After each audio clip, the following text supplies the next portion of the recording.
You and Monty kind of been able to move. I haven't spoken to him. No, I haven't spoken to him at all ever since the game. Happy to be here, DA?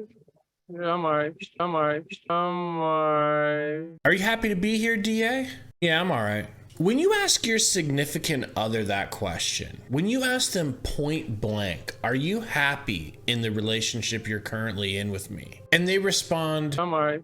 if you don't see that as a problem, then you're likely headed towards divorce and you don't even know it. I see a lot of people on Twitter saying that Ayton's just maturing, he's got a kid now and he's just growing up and now he's just taking things more seriously. And I feel bad for the league that they're gonna have to play against this focused, angry DeAndre Ayton. To you people, I say that I respectfully disagree. Ayton has said some positive things. I like what he said about wanting to show Monty rather than tell him what he has to say to him. But I can't help but fear that there is a tear in the fabric of our chemistry that has to be addressed verbally, not just passive aggressively through practice. I have chronicled the Ayton and Monty drama ever since it began, and I was very hopeful that they would have buried the hatchet before this season. But as we know now, it's far from over. One of the true roots of the problem between the two is that Monty, as great of a coach as he is either incapable or unwilling to involve DA properly in the game plan, offensively. I think that's the true genesis of the problem. They get Ayton involved early on in the game, and then they avoid him like the plague in the second half. Trust me, I know. I bet a lot last year, and the only time I won consistent money was putting my money on Ayton getting his buckets in the first half. I knew that come second half, he was just going to be left to clean up, mop up duty. If you get some crumbs, sure, you can have them. But as we all know, come second half, CP3 and Book get to do whatever the hell they want with the ball.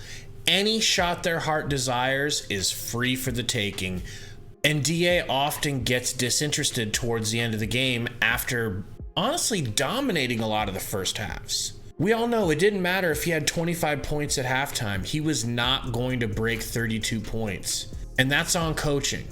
Then comes Game 7 versus the Mavericks. It was a tough series.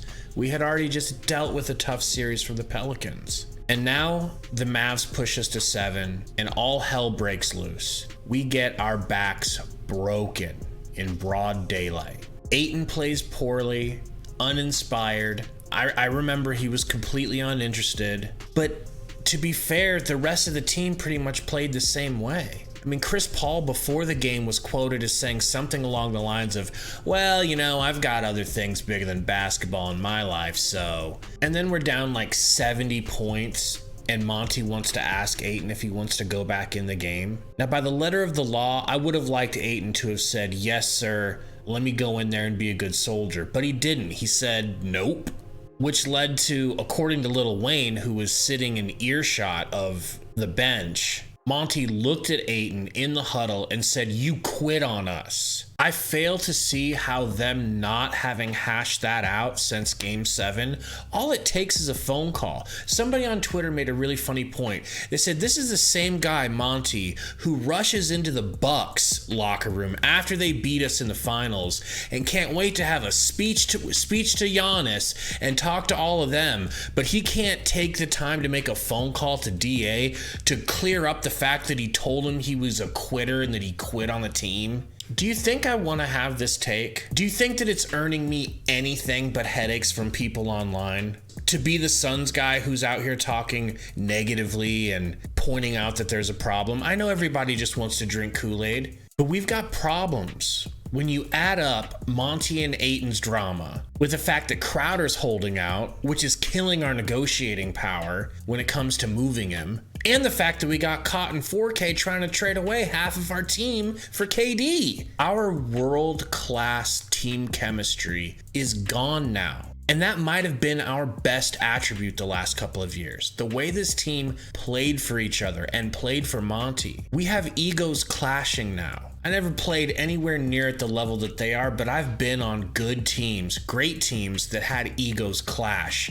It's kryptonite. With Jay Crowder leaving, presumably that moves Cam Johnson into the starting role at the 4. Now, I love Cam to death. He deserves to start. This move was past due. He's going to have to take a step forward defensively as a starter. But what does this do to our bench? Who's the best bench player that we've got? Champagne? Either of them? I think Torrey Craig will step up into Cam Johnson's role, and if for whatever reason he can't get it done, Ish Wainwright might fill that role as well. There we're relying on two guys who haven't been consistently good that often being consistently good. Everyone knows I'm one of the biggest Biyombo fans there is, along with Sundo. But he requires to play all of his minutes in tandem with Chris Paul if he's to be worth anything offensively for us.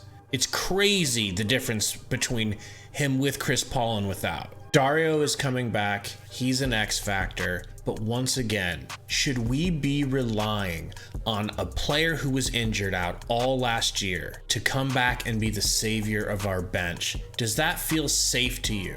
Does that feel like the team that's ready to win the title with a bench like that? I know I've been awfully negative, but I still love this team's chances. But I'd be lying if I told you that I wasn't fearful that we are becoming the Jazz. Tough as nails in the regular season, but nothing to fear in the postseason. It is not going to surprise me if changes have to be made halfway through the season. If some big trade happens, this could be the year that a big trade happens because we're going to need some other shakeup if we want to win a title this year, and that's what it's all about. Specifically because we paid Chris Paul all of that money to play into his 40s. It has to be now.